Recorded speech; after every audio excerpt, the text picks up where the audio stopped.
আজি হ'ল 7 তাৰিখ আৰু আজি হ'ল ইণ্ডিয়া আৰু নিউজিলেণ্ডৰ ফাইনেল খেলা T20 ৱৰ্ল্ড কাপৰ।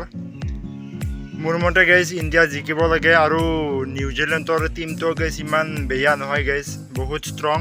তেওঁলোকৰ তাত গ্ৰেণ্ড ফিলিপছক আপোনালোকেতো চিনি পাই, কেনেকুৱা ফিল্ডিং তেওঁ ভাই বুলি কৈছোঁ আপোনালোকক। তো যোৱাবাৰ ৱৰ্ল্ড কাপত তেওঁলোকে এটা বিৰাট কোহলিৰ এটা কেনেকুৱা কেচ ধৰিছিল আপোনালোকেতো জানেই, গ্ৰেণ্ড ফিলিপছে কেনেকৈ জঁপিয়াই ধৰিছিল। তো এইবাৰ যদি ইণ্ডিয়া জিকে তেতিয়াহ'লে মই 25 বাৰ পুছ আপ মাৰিম, 25 বাৰ। মোৰ মতে ইণ্ডিয়া জিকিব, ফাইনেল জিকিব সেইটো মই জানো। আৰু নিউজিলেণ্ডৰ লগত ইণ্ডিয়া নাহাৰে কেতিয়াও। আৰু এইবাৰ আমি বদলা ল'ব লাগিব।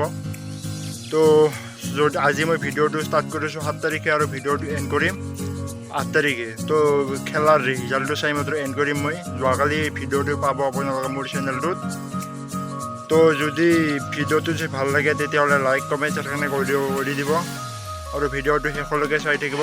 মই 25 বাৰ পুছ আপ মাৰিব পাৰোঁ নে নোৱাৰোঁ আপোনালোকে এবাৰ কমেণ্ট কৰি ক'ব পাৰে। তো আপোনালোকে ভিডিঅ'টো শেষলৈকে চাব কালিও।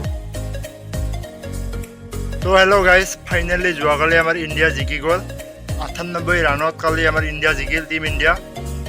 তো প্ৰথমতে অপেনাৰটো সঞ্জু চেমচমে গাইজ এই 89 কৰিছে ৰান।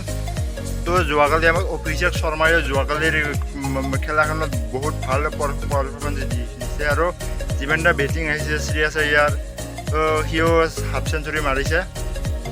তো কালি ইণ্ডিয়া জিকাইতো মই বহুত সুখী। তো আপোনালোকে সুখী হয় নে নহয় এবাৰ কমেণ্ট কৰি দিব। তো ভিডিঅ'টো ভাল লাগিলে লাইক কমেণ্ট শ্বেয়াৰ কৰি দিব আৰু যদি আপোনালোকে নিউজিলেণ্ডকো ভাল পায় তেতিয়াহ'লে কমেণ্ট কৰি দিব। তো আজিৰ কাৰণে এইখিনি আছিল। তো জয় আই অসম, জয় জুবিন দা, ধন্যবাদ। কিবা ভুল ভ্ৰান্তি হ'লে ক্ষমা কৰি দিব।